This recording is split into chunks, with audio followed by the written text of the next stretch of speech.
Hello നമസ്കാരം. മഴതോരു മുമ്പിടെ വരാനിരിക്കുന്ന ഒരു കിടിലൻ എപ്പിസോഡിൻ്റെ സ്റ്റോറി റിവ്യൂ ആട്ടോ പറയാൻ പോകുന്നത്. അപ്പോൾ എല്ലാവരും സ്റ്റോറി മുഴുവനായിട്ട് കേൾക്കാൻ സപ്പോർട്ട് ചെയ്യുക.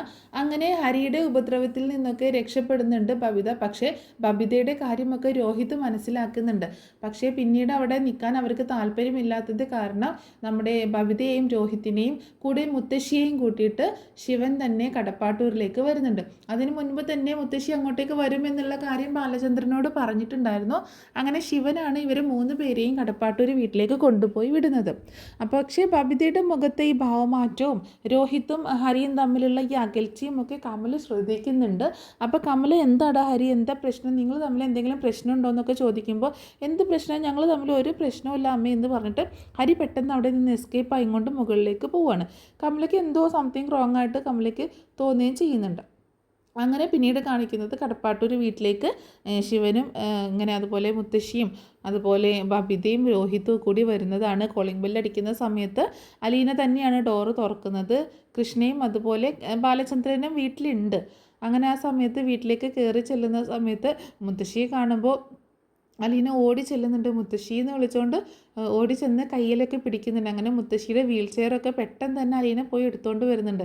ബബിതയും രോഹിത്തും ഉള്ളതൊന്നും അലീന ആ സമയത്ത് ശ്രദ്ധിക്കുന്നില്ല. അവരൊക്കെ ഉള്ളത് കാണുന്നുണ്ട്, പക്ഷേ മുത്തശ്ശിയുടെ അടുത്തേക്കാണ് ഓടി ചെല്ലുന്നത്. അങ്ങനെ ശിവനാണെങ്കിലും അലീനയുടെ ഈ സ്നേഹം അതൊക്കെ കാണുമ്പോൾ ശിവനും ഭയങ്കര സന്തോഷമൊക്കെ തോന്നുന്നുണ്ട്.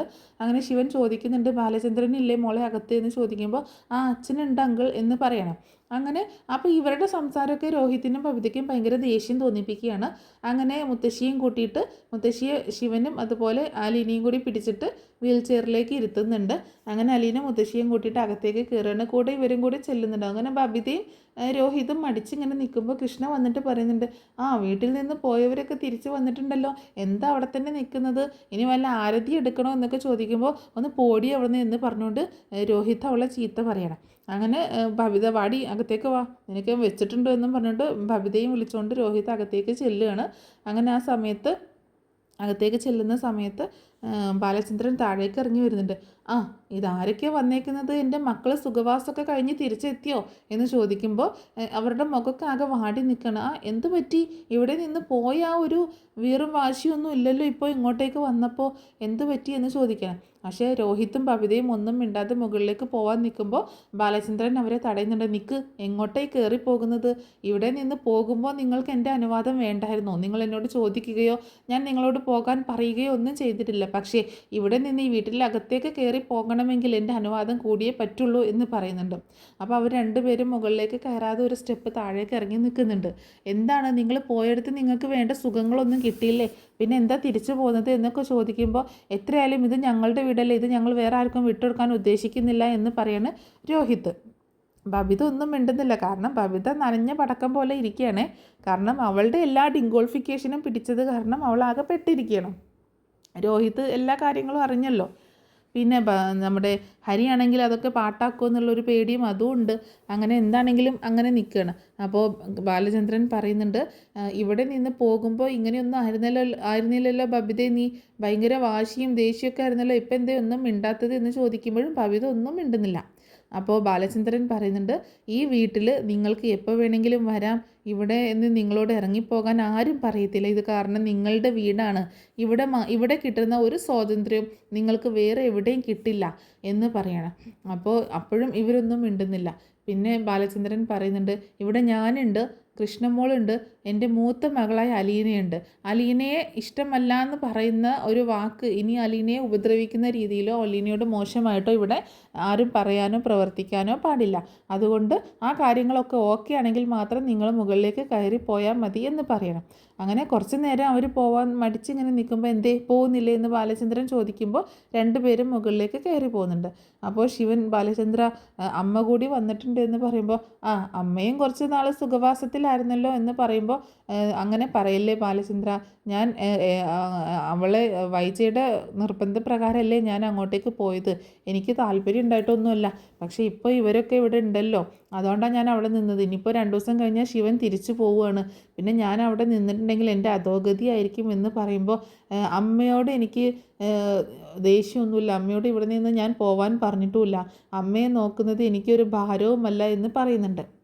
എനിക്കിപ്പോൾ നോക്കാനായിട്ട് എൻ്റെ അമ്മയോ അച്ഛനോ ഒന്നുമില്ല, അതുകൊണ്ട് എനിക്ക് അമ്മയെ നോക്കുന്നത് അത്ര വലിയ ബുദ്ധിമുട്ടൊന്നുമില്ല എന്ന് പറയുന്നുണ്ട് ശിവനെ നോക്കിയിട്ട്. അപ്പോൾ ശിവൻ പറയുന്നുണ്ട്, എനിക്ക് ബുദ്ധിമുട്ടൊന്നും ഉണ്ടായിട്ടല്ല ബാലചന്ദ്ര, പക്ഷെ അമ്മ അവിടെ നിന്ന് കഴിഞ്ഞാൽ കമലയ്ക്ക് അത് സഹിക്കാൻ പറ്റത്തില്ല, കമലയ്ക്ക് ഇഷ്ടമല്ല, അതുകൊണ്ടാണ്. അത് ശിവേട്ടൻ്റെ കഴിവ് കുറവ്, സ്വന്തം അമ്മയെ ഭാര്യയ്ക്ക് നോക്കാൻ പറ്റില്ല എന്നുണ്ടെങ്കിൽ പിന്നെ എന്തിനാ ആണാണെന്നും പറഞ്ഞ് മീശ വെച്ചുകൊണ്ട് നടക്കുന്നത്, അതങ്ങോട്ട് വടിച്ച് കള ശിവേട്ട എന്ന് വീണ്ടും മോശമാക്കി സംസാരിക്കുകയാണ്. ബാലചന്ദ്ര ഇങ്ങനെയൊന്നും സംസാരിക്കരുത് എന്ന് പറയുന്നുണ്ട്. പിന്നെ ഞാൻ എങ്ങനെ സംസാരിക്കണം ശിവേട്ട എന്ന് ചോദിക്കുമ്പോൾ, ഇനി അതൊക്കെ വിട്, ഇനി അങ്ങനെയൊന്നും വേണ്ട, ഏതായാലും അമ്മയ്ക്ക് ഇവിടെ നിൽക്കാനാണ് താല്പര്യമെന്ന് പറഞ്ഞപ്പോൾ ഇങ്ങോട്ടേക്ക് കൊണ്ടുവന്നു എന്ന് പറയണം. നല്ല കാര്യം, അമ്മ ഇവിടെ നിന്നോട്ടെ, അമ്മയ്ക്ക് യാതൊരു കുറവും വരില്ല, അമ്മയെ ഞാൻ നോക്കും, ദേ അമ്മയെ ഞാൻ നോക്കിയില്ലെങ്കിൽ ദേ അമ്മയുടെ കൊച്ചുമോളാണ് നിൽക്കുന്നത്, ഇവള് നോക്കും എന്ന് പറയണം. അത് കേട്ടപ്പോൾ മുത്തശ്ശി ഒന്ന് ഞെട്ടുന്നുണ്ട്. അപ്പോൾ ശിവനും ആകൊന്ന് ഷോക്കായി പോണ്. എന്താ ബാലചന്ദ്രൻ പറയുന്നത്, മുത്തശ്ശിയുടെ കൊച്ചുമോളെന്നോ അമ്മയുടെ കൊച്ചുമോളെന്നോ? അപ്പോൾ മുത്തശ്ശി ചോദിക്കുന്നുണ്ട്, എൻ്റെ കൊച്ചുമോളോ, എൻ്റെ കൊച്ചുമോളാവുന്നത് എങ്ങനെയെന്ന് മുത്തശ്ശി ചോദിക്കുമ്പോൾ, എൻ്റെ മക്കളല്ലേ അമ്മ ഈ നിൽക്കുന്നതൊക്കെ, ഇപ്പോൾ മുകളിലേക്ക് കയറിപ്പോയ രണ്ടെണ്ണം, അതുപോലെ ഈ നിൽക്കുന്ന കൃഷ്ണയും അത് അമ്മയുടെ കൊച്ചുമോളല്ലേ എന്ന് ചോദിക്കുകയാണ്. അതെ, അതെൻ്റെ കൊച്ചുമക്കളാണ്, ദേ ഈ നിൽക്കുന്ന അലീനയും എൻ്റെ മകളാണ്, ഇവരൊക്കെ അമ്മയുടെ കൊച്ചുമകളാകുമ്പോൾ ഇവളും അമ്മയ്ക്ക് കൊച്ചുമകൾ തന്നെയല്ലേ എന്ന് പറയണം. എന്നാലും ബാലേന്ദ്ര അത് എന്ന് പറയുമ്പോൾ ഒരു അതുമില്ല, അമ്മ ഇപ്പോൾ ചെല്ല്, പോയി റെസ്റ്റ് എടുക്കുക എന്ന് പറഞ്ഞിട്ട് പറഞ്ഞയക്കുന്നുണ്ട്. അങ്ങനെ അലീന മുത്തശ്ശിയും കൂട്ടിയിട്ട് റൂമിലേക്ക് ചെല്ലുന്നുണ്ട്.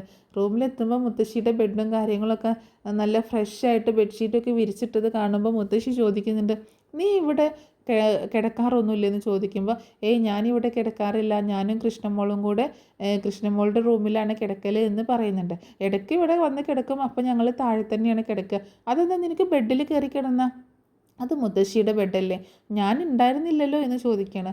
മുത്തശ്ശി ഇല്ലെങ്കിലും അത് മുത്തശ്ശിയുടെ ബെഡല്ലേ, ഞാൻ അവിടെ കയറി കിടന്നു കഴിഞ്ഞാൽ പിന്നെ മുത്തശ്ശി വരുമ്പോൾ ഞാൻ മാറിത്തരണ്ടേ, അപ്പോൾ എപ്പോഴാണെങ്കിലും ഞാൻ മാറിത്തരണം, അതുകൊണ്ട് ഞാൻ അവിടെ കിടക്കാറില്ല, മുത്തശ്ശി വരുമ്പോൾ കിടക്കാനായിട്ട് ഞാൻ മാറ്റിയിട്ടേക്കാണ്, ഞാൻ എപ്പോഴും ഇതിൽ ബെഡ്ഷീറ്റൊക്കെ മാറ്റി പുതിയ ബെഡ്ഷീറ്റ് വിരിക്കും, മുത്തശ്ശി ഇന്ന് വന്നാലോ നാളെ വന്നാലോ എന്ന് കരുതിയിട്ട് എന്ന് പറയണം. അപ്പോൾ അത് കേൾക്കുമ്പോൾ മുത്തശ്ശിക്ക് ഭയങ്കര സങ്കടം വരുന്നുണ്ട്. അങ്ങനെ പിന്നീട് കാണിക്കുന്നത് ശിവൻ ബാലചന്ദ്രനോട് സംസാരിക്കുന്നതാണ്.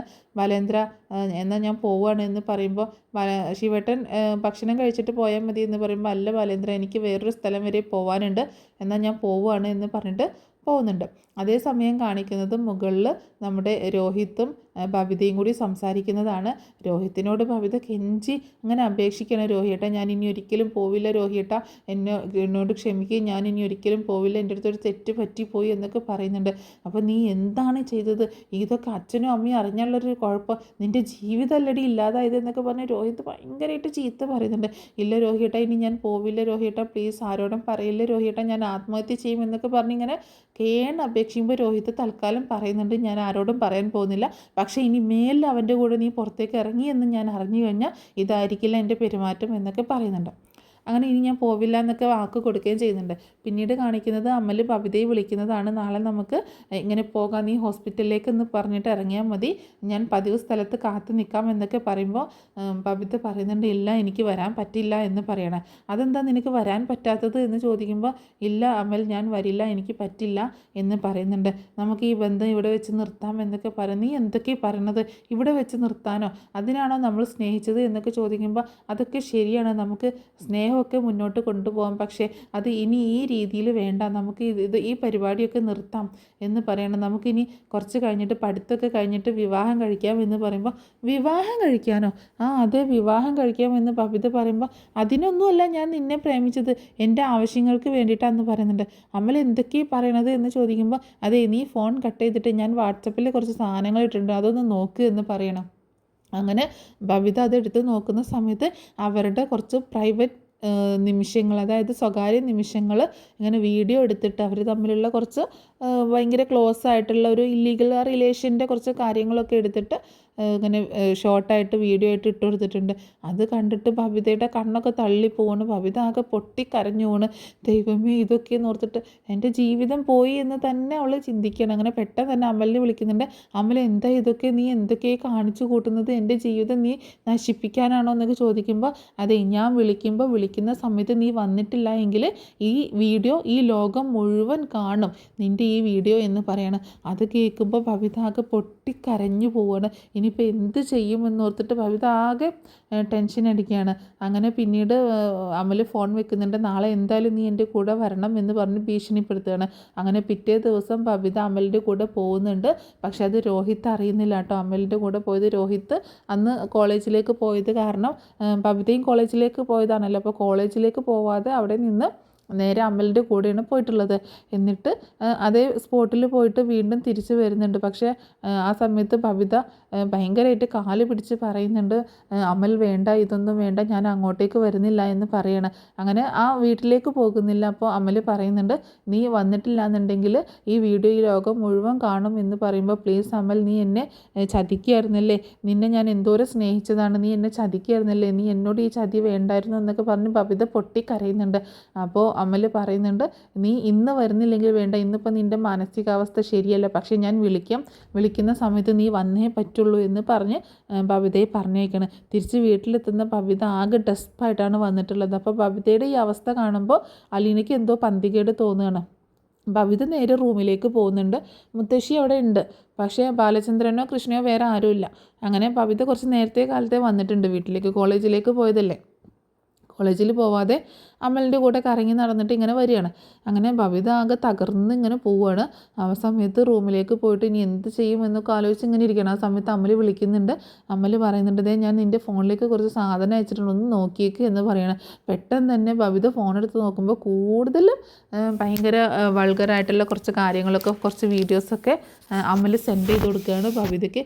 അത് കാണുമ്പോൾ ബബിത ആകെ തകർന്ന് പോവുകയാണ്. തൻ്റെ ജീവിതം ഇതോട് കൂടിയിട്ട് തീർന്നു എന്നുള്ള ആ ഒറ്റ ചിന്തയിൽ ബബിത ആകെ തകർന്നു പോവാണ്. പെട്ടെന്ന് എന്ത് ചെയ്യണമെന്നറിയാതെ ബബിത പൊട്ടിക്കരഞ്ഞു പോകുന്നുണ്ട്. എന്നിട്ട് അമലിനെ വിളിച്ചിട്ട്, അമൽ പ്ലീസ് ദയവ് ചെയ്ത് അതൊക്കെ ഡിലീറ്റ് ചെയ്യും അമൽ, എന്നെ ഇങ്ങനെ ടോർച്ചർ ചെയ്യില്ല അമൽ, എൻ്റെ ജീവിതം നശിപ്പിക്കല്ലേ എന്നൊക്കെ പറഞ്ഞ് കെഞ്ചുമ്പോൾ, നിൻ്റെ ജീവിതം എങ്ങനെ നശിക്കാനാണ്, ഞാൻ വിളിക്കുമ്പോൾ എൻ്റെ കൂടെ വന്നാൽ മതി, നിൻ്റെ ജീവിതം നശിക്കാനേ പോകുന്നില്ല, ഈ വീഡിയോസൊന്നും ഒരാളും കാണാൻ പോകുന്നില്ല, ഇത് നമ്മൾ മാത്രമേ കാണുള്ളൂ എന്ന് പറയുന്നുണ്ട്.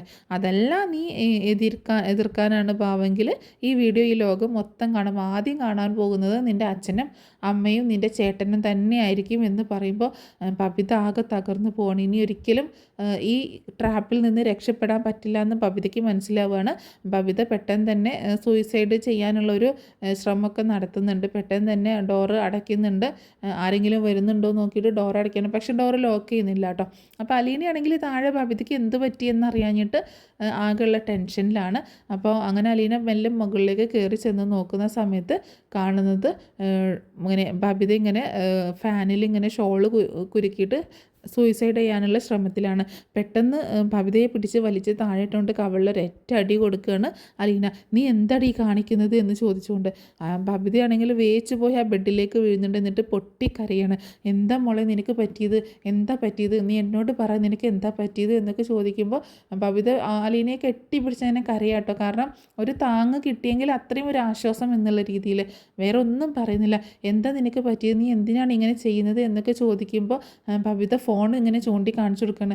അലീന പെട്ടെന്ന് ഫോൺ എടുത്തിട്ട് ഓപ്പൺ ആക്കി അതിൽ നോക്കുമ്പോൾ അമൽ അയച്ചു കൊടുത്ത ആ വീഡിയോസൊക്കെ ഇങ്ങനെ കാണുകയാണ്. ആകെ തകർന്ന് പോവുകയാണ് അലീന. ആ ഫോട്ടോസും വീഡിയോസൊക്കെ കണ്ടിട്ട് ആകെ തകർന്ന് പോവുകയാണ്.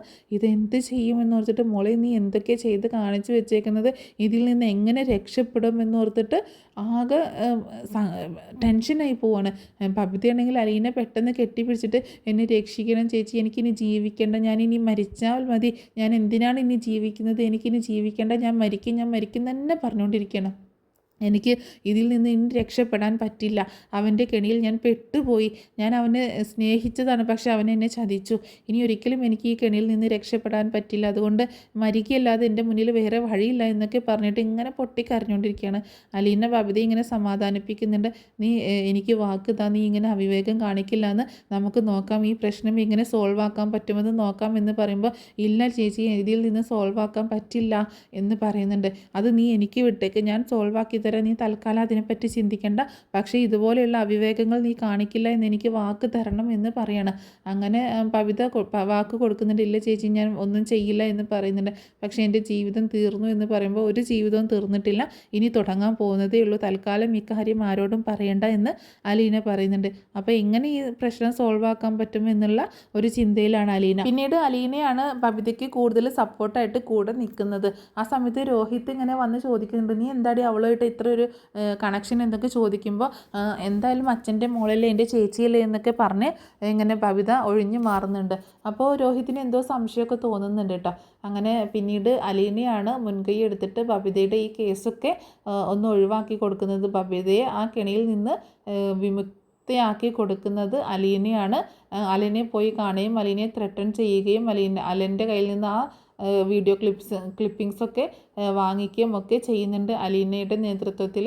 അങ്ങനെ അലീന നമ്മുടെ ബബിതയെ അതിൽ നിന്ന് രക്ഷിക്കുന്നുണ്ട്. പക്ഷേ ബബിത അവളുടെ ഒരു ജീവിതം തന്നെ അതിലേക്ക് ഹോമിച്ചേക്കാണ്. അവളുടെ ഒരു ലൈഫ് ആ ഒരു എന്താ പറയുക, ആ ഒരു ജീവിതം അങ്ങനെ നശിപ്പിച്ച് വെച്ചേക്കാണ്. അപ്പോൾ അതിൽ അലീനയ്ക്ക് ഭയങ്കര സങ്കടമുണ്ട്. അലീന പിന്നീട് അത് ബാലചന്ദ്രനെ അറിയിക്കുകയും ചെയ്യുന്നുണ്ട്. കാരണം ബാലചന്ദ്രനെ അറിയിക്കാതിരിക്കാൻ പറ്റില്ലല്ലോ. ആ ബാലചന്ദ്രൻ ആകെ തകർന്നു പോവുകയാണ്. ബാലചന്ദ്രൻ ബബിതയെ ഒരുപാട് തല്ലുകയൊക്കെ ചെയ്യുന്നുണ്ട്. അമ്മയുടെ പാത പിന്തുടർന്ന് പോയല്ലോടി നീ എന്ന് പറഞ്ഞുകൊണ്ട് ഭയങ്കരമായിട്ട് തല്ലുകയാണ്. അത് കേട്ടിട്ട് ബബിത ഷോക്കായി പോവുക കേട്ടോ, അമ്മയുടെ പാത പിന്തുടർന്നു എന്ന് കേൾക്കുമ്പോൾ. അപ്പോൾ ആ സമയത്ത് ബാലചന്ദ്രൻ പറയുന്നുണ്ട്, നീ ഇത്രയും നാളും ഇതാരാണെന്ന് കരുതിയിട്ടാണ് ഇവളെ ഉപദ്രവിച്ചുകൊണ്ടിരുന്നത് എന്ന് പറയുമ്പോൾ, ഇത് അച്ഛൻ്റെ മോളല്ലേ എന്ന് ചോദിക്കുമ്പോൾ, അതെ അച്ഛൻ്റെ മോള് തന്നെയാണ്, പക്ഷെ അച്ഛനെ പ്രസവിക്കാൻ പറ്റത്തില്ലല്ലോ, അതുകൊണ്ട് നിൻ്റെ അമ്മയാണ് പ്രസവിച്ച് തന്നത് എന്ന് പറയണം. അത് കേട്ടിട്ട് ബബിത ആകെ ഷോക്കാവുമ്പോൾ ബാലചന്ദ്രൻ പറയുന്നുണ്ട്, നിൻ്റെ അമ്മ വിവാഹത്തിന് മുൻപ് ജന്മം കൊടുത്തൊരു കുഞ്ഞാണ് ഇവള് എന്ന് പറയണം. അതേ പാതയിലൂടെ തന്നെ നീയും പോയിലോടി എന്ന്, എണ്ണം കെട്ടവളെ എന്നൊക്കെ പറഞ്ഞിട്ട് ഇങ്ങനെ നശിച്ചവളെ എന്നൊക്കെ പറഞ്ഞ് ഒരുപാട് തല്ലുന്നുണ്ട്. അച്ഛൻ സോറി അച്ഛൻ, എൻ്റെ അടുത്ത് അബദ്ധം പറ്റിപ്പോയതാണ് അച്ഛൻ, ഞാൻ പെട്ടുപോയതാണ് അച്ഛൻ, അങ്ങനെ ഒരു ട്രാപ്പിൽ കുടുങ്ങിപ്പോയതാണ് അച്ഛൻ എന്നൊക്കെ പറഞ്ഞിട്ട് പൊട്ടിക്കരയാണ് ബബിത. ഇനി ബാലചന്ദ്രനാകെ തകർന്നു പോവാണ് ബബിതയുടെ ഈ ഒരു അവസ്ഥയും കാരണം. വൈജയന്തി കാരണമാണ് ബബിതയ്ക്ക് ഇങ്ങനെയൊക്കെ വന്നത് എന്നുള്ള ഒറ്റ ചിന്തയിലാണ്. അപ്പോൾ അലീന പറയുന്നുണ്ട്, അമ്മയെ മാത്രം കുറ്റം പറയേണ്ട അച്ഛ, ഈ ഒരു കാരണത്തിന് അച്ഛനും കൂടി പങ്കുണ്ട്.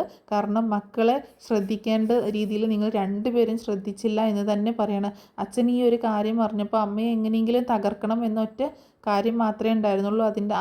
അതിനിടയ്ക്ക് മക്കളുടെ കാര്യങ്ങൾ അച്ഛനും തന്നെ അന്വേഷിച്ചില്ല, അവരെങ്ങനെയാണ് എന്താണെന്നുള്ളത് അച്ഛനും അന്വേഷിച്ചില്ല എന്നൊക്കെ പറയുമ്പോൾ ബാലചന്ദ്രൻ തകർന്നു പോവുകയാണ്. എന്താണെങ്കിലും ആ ഒരു പ്രശ്നത്തിൽ നിന്ന് ബബിതയെ രക്ഷിക്കുകയും ബബിത അലീന ആരാണെന്നുള്ള സത്യം മനസ്സിലാക്കുകയും പിന്നീട് ബാലചന്ദ്രൻ്റെയും അലീനയുടെയൊക്കെ കൂടെ കട്ടയ്ക്ക് സപ്പോർട്ടായിട്ട് നിൽക്കുകയും ചെയ്യുന്നുണ്ട്.